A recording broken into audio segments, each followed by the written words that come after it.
하나님 말씀 시편 119편 13절 말씀입니다. 13절 말씀 한 절 합동합니다. 주의 입의 모든 규례를 나의 입술로 선포하였으며, 주의 입의 모든 규례를 내 입술로 선포하였다. 대조가 되는 것이 두 가지가 있습니다. 주의 입술, 주의 입에, 그 다음 내 입술. 사람이 가지고 있는 입술이라고 하는 이 내용을 통해서 입이 말을 하는 거 아니에요? 또한 입은 먹는 거잖아요. 먹는 거는 빼뿌리고, 일단은 입술을 가지고 하는 일, 이제 말을 한다는 건데, 이 말이 내 말이 아니고, 내 말은 내 말인데, 내 말이 아닌 주의 말을, 주의 입에 대언자로서 내가 쓰임받고 싶다. 하나는 주의 입, 또 하나는 내 입술이 되는가 하면, 하나는 또 입의 규례잖아요. 주의 입의 규례. 내 입에 뭐예요? 그건 대언자죠, 대언자. 내 말이 아니고 주의 입에 나오는 규례를 내 입술로 선포한다. 대언자가 되는 거죠. 우리 인간과 하나님과의 관계에서 개인이 고백할 수 있는 여러 가지 형태가 다양한데, 본문에 있는 내용을 보면은 몸에 있는 내용이 지체이면 여러 가지 나의 지체임에도 불구하고 내 지체에 대한 기능을 하나님의 말씀을 선포하는데 내가 대언적인 기능으로서 내가 쓸 수 있다. 이거는 보통이 아니죠. 근데 이런 것은 비단의 성경의 시편 119편 13절에 기록한 사람에게만 이런 말이 아닌가. 사실은 모든 인간이 가능하죠. 모든 인간이 가능합니다. 이 모든 인간이 가능하다 하는 내용에서 우리가 교회의 노동시장 개입이라 하는 내용에 들어가서 의술 분야, 치료 분야를 통해서 노동시장이라고 하는 접근점에서 일반 기술쟁이가 아니고, 기술쟁이가 사람이 아닌, 대상이 사람이 아닌 어떤 산물이죠, 산물.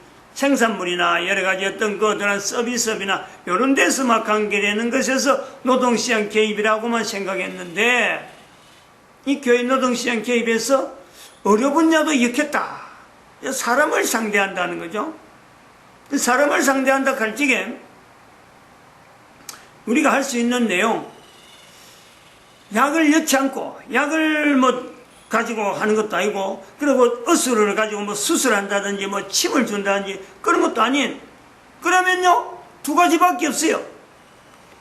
사람을 치료하는데 내가 쓸 수 있는 것은요, 두 가지밖에 없어요. 손, 지체, 몸으로 하든지 어떤 지체가 되겠죠. 발도 치료가 되는 것도 있으니까, 손, 발, 두 개를 치자요. 요거는 육신을 하는데, 물리치료 부분에 분명히 관계됩니다. 이거는 여기 주가 되는 거죠. 그 다음에 우리가 교회 노동시장 개입의 치료 분야에 심리치료가 해서 심리치료도 있다.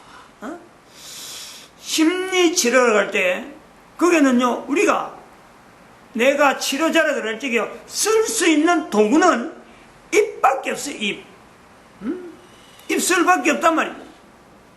입술에 간 그 속에는 혀도 들어가고 또 이빨도 들어가서 요 세 가지, 입술, 이빨, 그 다음에 혀, 요 세 가지가 하나의 말이 나오는 거 아니야. 말이 되어지는데 입술이 있어야 말이 나오고, 이가 있어야 또 말이 나오고, 그 다음에 또 혀가 있어야 말이 나오는 거죠. 요 코에 숨 쉬는 까지 다 하려고 하면 끝도 없고, 그런 기능까지 다 하는 게 아니고, 어쨌든 입이라 할 적에 입에서 말이 나온다 할 때 적어도 입술, 그리고 이, 그리고 혀, 요 세 가지는요, 이거는 필수적이죠. 지금 제가 이야기하고 있는 이 중에요, 혀를 가지고, 혓바닥의 위치를 가지고 지금 바로 나오게 하는 표현이 있고, 음성이 있고, 그 다음에, 이빨을 때리갖고 거기서 나오는 치음이 있단 말이야, 치음이. 그 다음에 입술을 닫는다, 연다, 그 높이, 높낮이 통해서 이게 또, 발음이 다르는 이런 거 있어. 내도 모르는데, 내가 이걸 뭐, 이빨 높이를 얼마나 해야 되겠다, 안 그래, 혀를 얼마나 해야 되겠다, 입술을 어떻게 움직여, 이런 거는 생각 안 해도 내가 하려고 하는 그 말이요, 그냥 나오는 거예요. 입술. 이 입술이, 이 입에서 나오는 말이 내 말로 하지 아니하고 주의 입의 규례를 내가 내 입술이 선포하겠다. 이제 그것이 우리가 지금 여기서 보면은 성경에 있는 내용을 보면 오늘날 교회가 의료 분야에 들어가서 심리치료라는 분야를 우리는 붙잡아야 되겠다 하는 요소가 되는 거예요. 성경에 있는 여러 내용을요, 이런 쪽으로 들어가면 심리치료가 가는 그 환경이 사실은 성경에 전체적으로 아주 막 풀로 들어있다. 이래 볼 수 있는 거죠. 뭐 넘친단 말이야, 넘친다. 요런 내용을 갖고는 다음 시간에 조금 더 보강이 될 것 같으면 심리치료 쪽으로 보강을 하고, 오늘은 그 심리치료, 교회가 심리치료를 전혀 하지 않은 것 같아서 지금까지 분야인지 몰랐기 때문에 우리가 이걸 하려고 뚜껑을 열어본 적, 이제 뚜껑을 열었다는 거예요. 뚜껑을 열어보니까 우리가 너무 늦다는 거예요, 지금. 진작 이걸 나가야 되는데, 이제서 비로소 우리가 이 심리치료를 교회가 해야 되는구나 하는 어떤 그 인식, 필요성, 우리의 의무로서 이걸 맡아야 된다.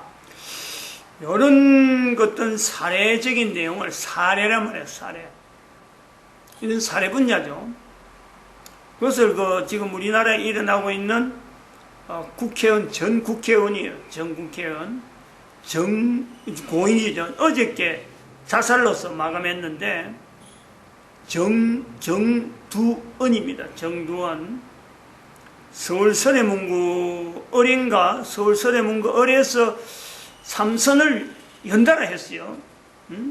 그리고 이명박 대통령 시절에 이명박 대통령이 들어갈 때 대통령 대통령 수권 권력 받는 정권을 이양받는 거기서 아주 주도적으로 역할을 했던 그 사람인데, 이명박의 또 다른 어떤 실세되는 김상종가 하는 그 사람이 들어서면서 밀려난, 그때부터 보면 사람이 뭐 여러 가지 휩쓸려 갖고 감옥에도 갔는데, 감옥에 간 그 사건이 대법원에서 무죄다 할 때까지 형을 다 살았는데 무죄라 하는 그 판결이 나올 정도로 형을 이미 다 살았어요.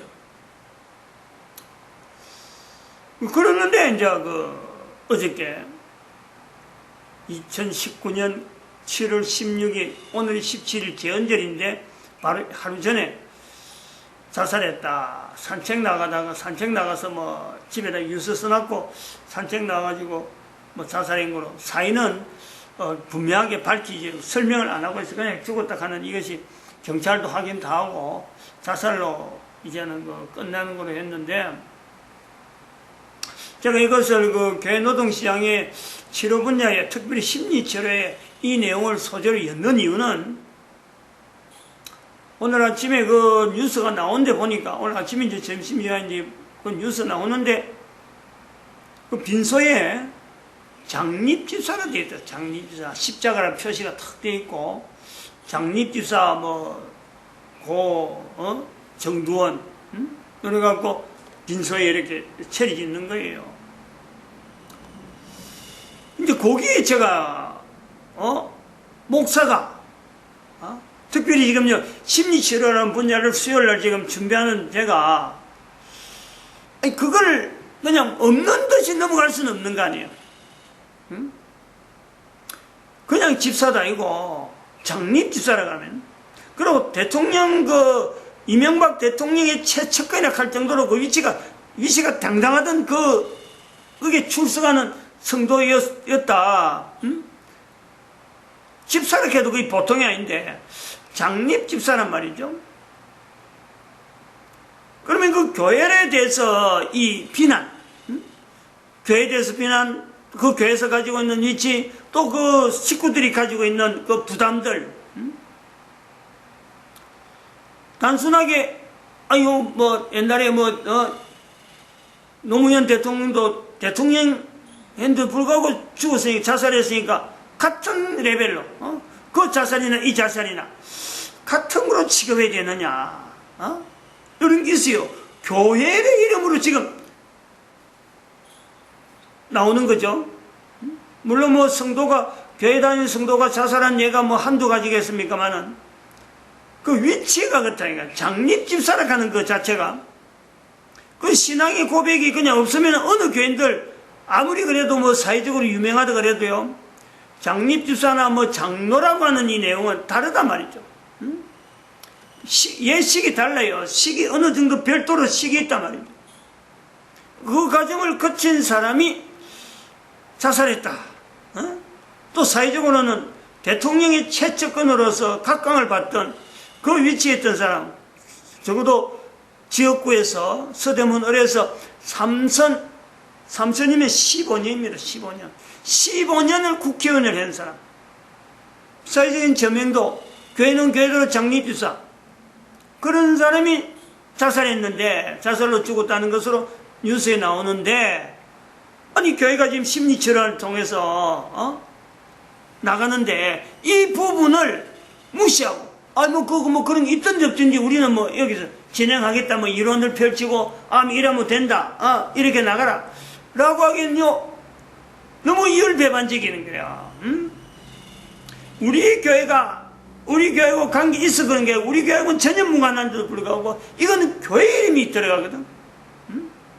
장립집사가 아니면은 뭐 그런 사람들 교회에 흔하니까, 교회 나온다 하면서 자살한 얘가 뭐 또 그러고 거의 공직자로 있으면서 교회라고 하는 이름만 걸고는 그 정치 행각에 이용만 하던 그런 사람 얼마든지 있는 거니까 그냥 뭐 모른 척 넘어갈 수 있는데, 장로, 장립집사, 특별히 목사가 되면요, 뭐 특기 더하죠. 아직 목사가 그런 예는 없어서 우리가 뭐 참 이야기가 사례가 없는데, 적어도 장립집사는 다르다는 거예요. 그래서 제가 한번 다음 주 할 거 적혀놨고, 그걸 하려고 하는 걸 적혀놨고, 제가 인터넷에 그 사람에 대해서 한번 살펴봤어요.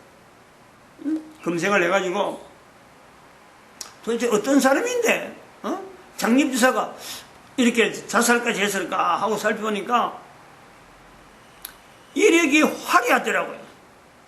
뭐 대통령 그 측근이 그러니까 그 학력이나 이런 게 뭐 보통 이력이 있겠어요.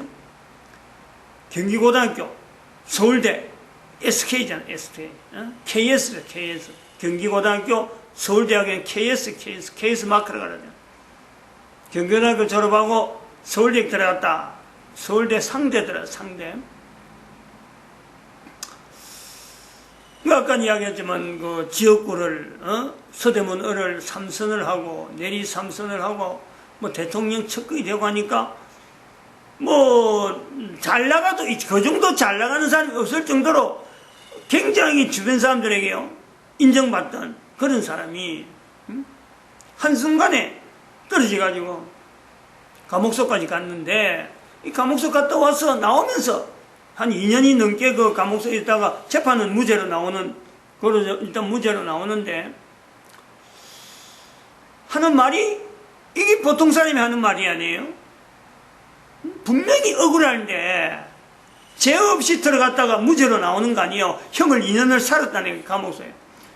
그 자기가 2년 동안 감옥소에서 보니까 자기 자신을 돌아보는 시간으로서는 남들을 원망하고 내가 누구를 탓하고 하기보다는 자기 자신을 돌아보니까 너무 그곳에 있은 시간이요 너무 귀하더라는 거예요.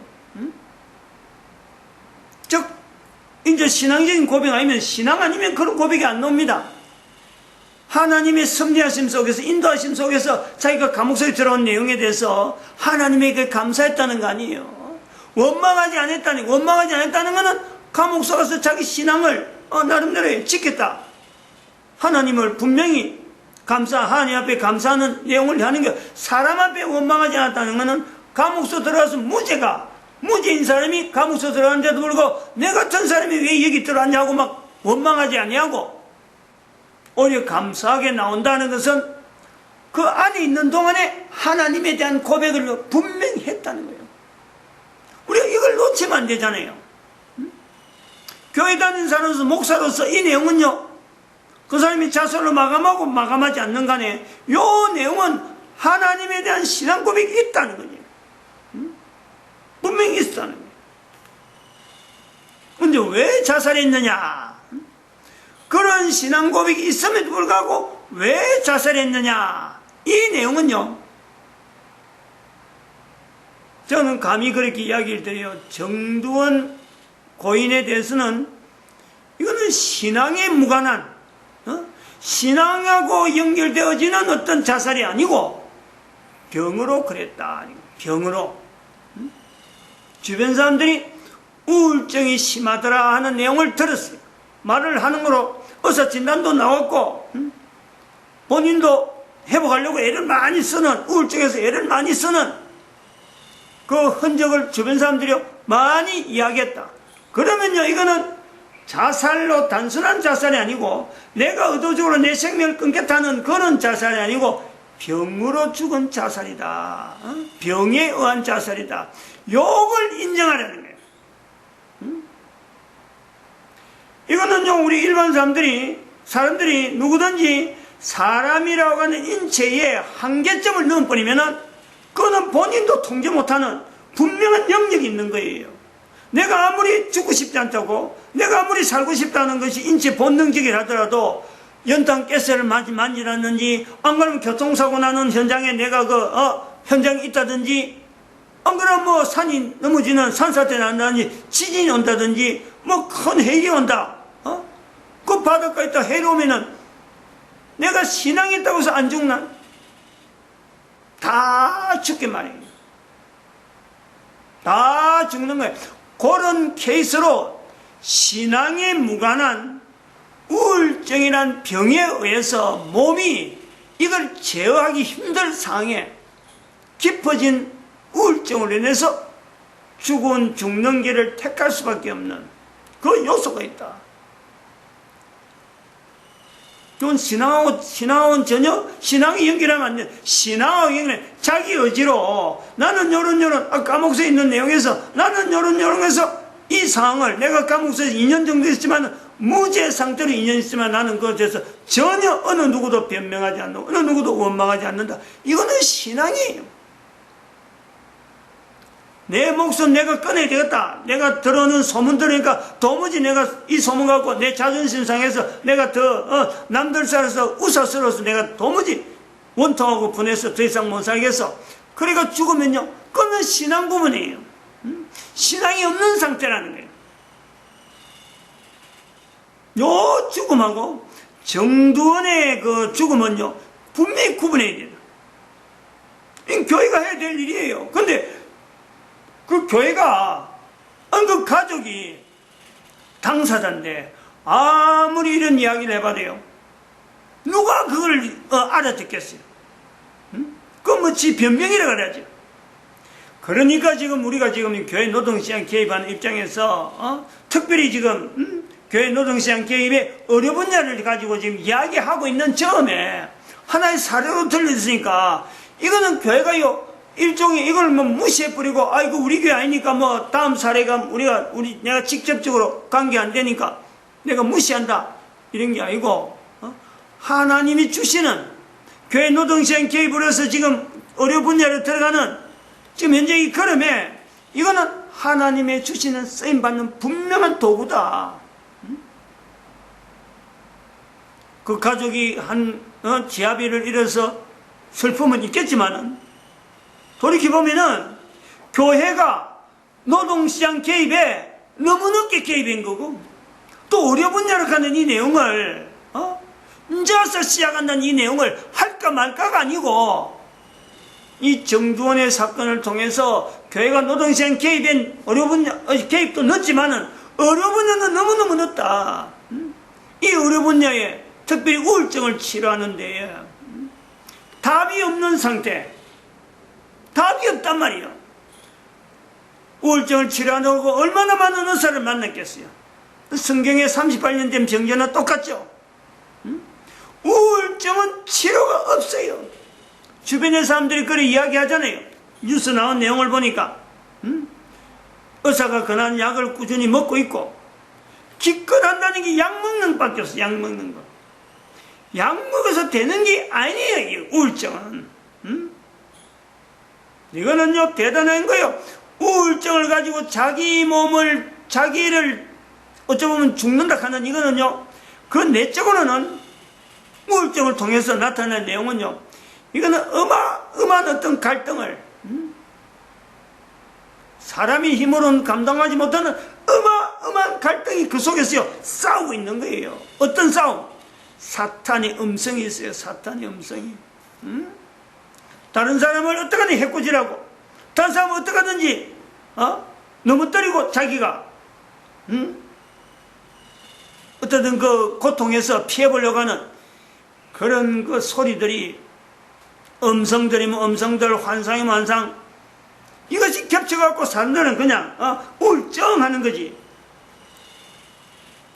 신앙을 가지고 그 갈등 느끼는 신앙의 어떤 갈등으로서 우울증을 보면요, 이거는 보통 갈등이 아니에요. 내가 하나님을 믿는다 하면서 한편으로서는 하나님을 믿는 자로서는 도무지 행할 수 없는 여러 가지 요구들이 그 귀에서 들리고 눈에 보이고, 그거는요 사는 게 아니에요.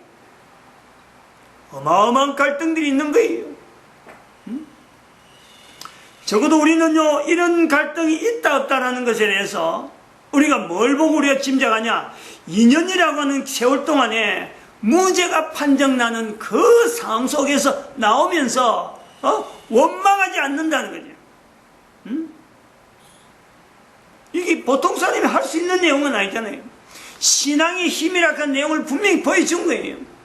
그런 신앙의 힘조차도 우울증이라 하는 이 내용이에요. 이걸 치료하는 방법으로 접근하지 못하고 그냥 우울증을 치료해야 된다 하는 그 어떤 분명한 요소를 갖고 1, 2, 3을 해서 나가지 못하고 학교에서 정신과라든지 안 그러면 이런데 우울증 치료 가는 일반적인 학교에서는 절대 못 고치는 거예요. 이거는 우울증은. 이거는 그야말로 우울증이라 하는 내용은요, 이 병 하나 다른 병도 있지만 적어도 우울증이라 하는 건요 교회가 아니면 못 고치는 거예요. 근데 교회가 노동시장 개입에 이제서 새삼스레 들어가고 의료 분야에 이제부터 들어가는데 이게 일반화되어 있지 않는 거죠. 단위 소속하는 교회도 이게 교회가 치료해야 되는지도 모르고 방법도 모르고 그런 분위기가 안 돼 있는 거죠. 정두원 의원의 사망은, 자살 사망은 이거는 죽을 수밖에 없도록 교회가 그동안 무관심한 거예요. 교회가 그런 환경을 안 만들어놨어요.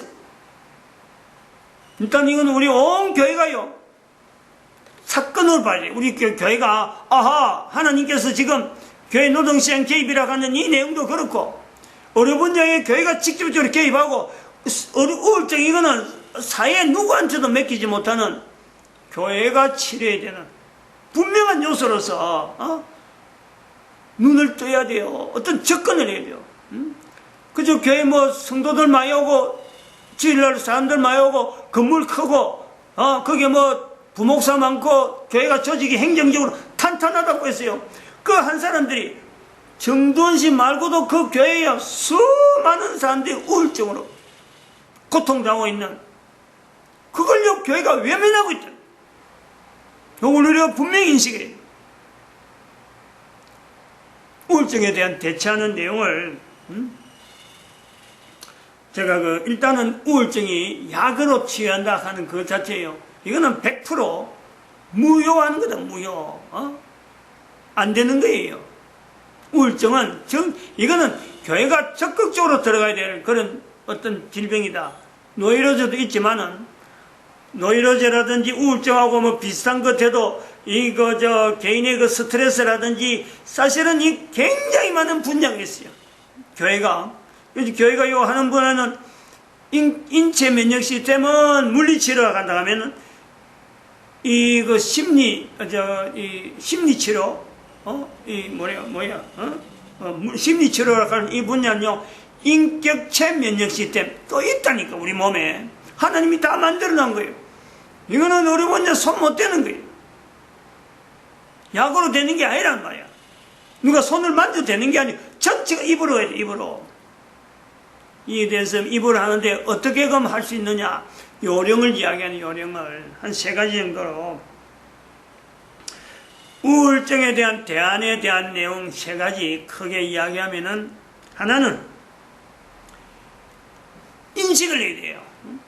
어쨌든 간에 높이 올라가는, 사람들에 의해서 높이 올라가는 건요, 높이 올라가는 것에 대해서는 우울증에 대한 내용, 우울증을 걸린 사람이 대부분 보니 자기가 생각하는 어떤 이상이 갑자기 추락돼 버리면은 대부분 사람들은요, 우울증에 걸리는 거예요.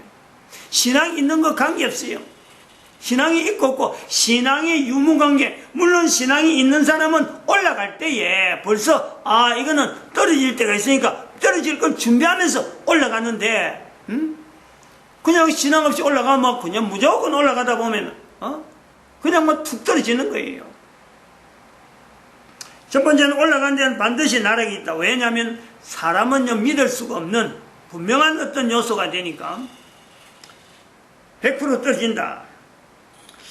그 다음에 두 번째, 이 교회를 출입할 때, 교회를 출입하면서 이 우울증에 대한 또 생각해야 될 것이 뭐냐니까, 내 자신은 하나님이 만드신 것이지, 내가요, 내 요소에, 내 몸에 있는 어떤 것든지요, 내가 만들어진 거 아무것도 없다. 내가 만들 수 있는 것도 없다.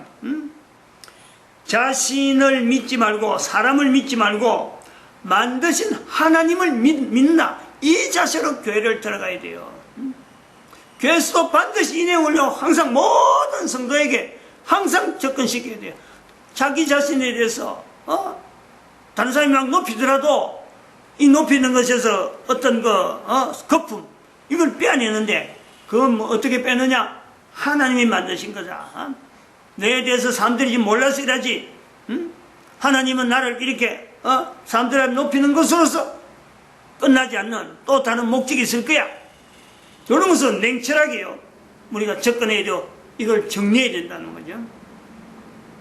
세 번째, 이제 교회 들어온 사람에게 이제 요 관계되는 거죠. 내가 하나님을 믿는다. 교회 출입한 사람에게는 요 내용이 이제 적용이 되는 건데, 모든 사람에게 다 마찬가지지만은, 특별히 교회 들어온 사람은 여기에 대해서 답이 빨리 열린다는 거고, 모든 사람은 산다는 의미가 하나님이 만드신 것에서 반드시 한 가지 목적이 있다. 적어도 하나님이 원하는 목적이 있다, 목적. 그 삶을 가지고 있다는 거예요. 여기 이래서 하나님은 나에게 어떤 목적을 두고 사는 건가? 내가 살고 있는가? 하나님이 가진 목적에 나는 어떤 답을 가지고 있는가? 이 답을 가져야 돼, 답을. 답은요, 2가지가 있어요. 2가지 종류의 답. 어쩌면 초보, 또 하나는 조금 더 좀 이렇게 숙달된 그런 요소가 있는 건, 처음에는 뭐냐니까 히브리서 11장 3절에 있는 말씀이에요. 하나님이 계신 것, 하나님의 계신 것에 대해서 내가 철저하게요, 높아지다가 떨어지고 높아지다가 떨어지고 하는 이런 내용을 계속 반복하면서 요 훈련을 해야 돼요. 하나님이 계시니까, 요것도 훈련이지. 하나님이 계시니까 조금 높은 거 훈련시키다 또 떨어지면 또 더 높은 거 올라갈 거야. 그래서 내 훈련이 계속해서 내 삶을 통해서 훈련하고, 하나님이 계신 것에 대한 계속해서 고백을 해 나가다가 그 감옥에 있는 2년 동안에 바로 그런 요소가 있는 그 훈련이 과정이라, 그 과정. 이제 두 번째 히브리서 11장 3절에 하나님이 계신 것과 자기를 찾는 자들에게 상 주시는 자이심을 믿는 거예요. 하나님 앞에 상 받는다는 거예요. 하나님 앞에 상 받는 게 뭐냐? 오늘 여기 10편 119편 13절에 주의 입의 규례를 내 입술로 선포하는 게 있어요. 다른 사람을 치유하기도 하고, 다른 사람 치유하는 내용 중에서 이 내용이 전도라고 하는, 주의 입의 규례를 내 입술로 선포하는 것, 이게 전도자예요. 이게 선지자예요. 목사가 아니에요. 목사가 설교하는 것이 아니에요. 목사는 전도자도 아니고, 선지자도 아니고, 목사의 목사, 목회, 양무리를 따듬는 거예요. 선포는 달라요. 상 주시는 이 심은 바로 이 내 입술에 어떤 열매를 통해서 하나님의 입의 규례를 좀 내가 대언 선포하는 그 요소가 있잖아요.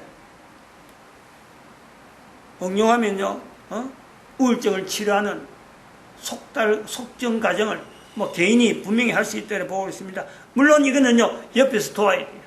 마치겠습니다. 기도드립니다. 할렐루야.